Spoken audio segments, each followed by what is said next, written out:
នាងបានលួចគ្រឿងបន្លាស់ដៃរ៉ូបូតពីឈុត Iron Man ខណៈពេលដែលបុគ្គលិកមិនបានចាប់អារម្មណ៍នាងបានពាក់ស្បែកជើងក្រោះមួយចំហៀងស្បែកជើងម្ខាងទៀតក៏ហោះមករកនាងដោយខ្លួនឯងភ្លាមនៅពេលដែលបុគ្គលិកងាកមកមើលតាមសម្លេងLilyបានពាក់អាវក្រោះពេញមួយឈុតរួចជាស្រេចទៅហើយនាងថែមទាំងអាចបញ្ជាអាវក្រោះនោះបានយ៉ាងស្ទាត់ជំនាញទៀតផងបុគ្គលិកទាំងអស់មានការភ្ញាក់ផ្អើលយ៉ាងខ្លាំងចំពោះអ្វីដែលពួកគេបានឃើញ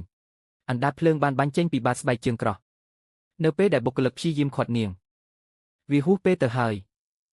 នាងបានហោះឡើងទៅលើអាកាសយ៉ាងលឿនបំផុតនេះជាលើកទី1ហើយដែល Lily បានហោះហើរនាងពិតជាមានអារម្មណ៍រំភើបយ៉ាងខ្លាំងប្រព័ន្ធអេនៅក្នុងអាវក្រោះបានចាប់ផ្ដើមដំណើរការនាងបានប្រាប់ឲ្យអាវក្រោះហោះត្រង់ទៅផ្ទះអាវក្រោះបានហោះទាបពីលើផ្ទៃទឹករួចក៏ហោះតម្រង់ទៅកាន់កណ្ដាលទីក្រុងគ្មាននរណាម្នាក់នឹកស្មានថាលេវីអាចគ្រប់គ្រងការហោះហើរបានលឿនបែបនេះទេនាងបានហោះកាត់ក្រោមស្ពានយ៉ាងរលូននាងជិតទៅដល់ផ្ទះទៅហើយប៉ុន្តែរំពេចនោះអាវក្រោះបានរកឃើញថាអត្តសញ្ញាណរបស់នាងមិនត្រឹមត្រូវមួកសុវត្ថិភាពក៏បានរបូតចេញភ្លាមអូព្រះអើយអាវក្រោះបានបាត់បង់ការគ្រប់គ្រងទាំងស្រុងគ្រឿងក្រោះដៃខាងឆ្វេងបានរបូតចេញហើយធ្លាក់ទៅលើដីនាងបានបាត់បង់លំនឹងភ្លាមហើយបានធ្លាក់ចុះមកក្រោមយ៉ាងលឿនបោកទៅលើផ្លូវថ្នល់យ៉ាងខ្លាំងនាងត្រូវអូសបំណែកអាវក្រោះដែលខូចនោះទៅផ្ទះដោយសារតែនាងត្រូវបានគេបណ្ដេញចេញពីមេឃរួចទៅហើយអាវក្រោះនេះគឺជាស្នាដៃដ៏មានមោទនភាពបំផុតរបស់នាងឥឡូវនេះវាគ្មានអ្វីក្រៅពីគំនិតអេចៃនោះទេនាងបានទៅហាងជួសជុលដើម្បីទិញគ្រឿងបន្លាស់ប៉ុន្តែគ្រឿងបន្លាស់នៅទីនោះមានតម្លៃថ្លៃកប់ពុកនាងបានអង្វរម្ចាស់ហាងសុំទិញជំពាក់ម្ចាស់ហាងគិតថាវាជារឿងកំប្លែង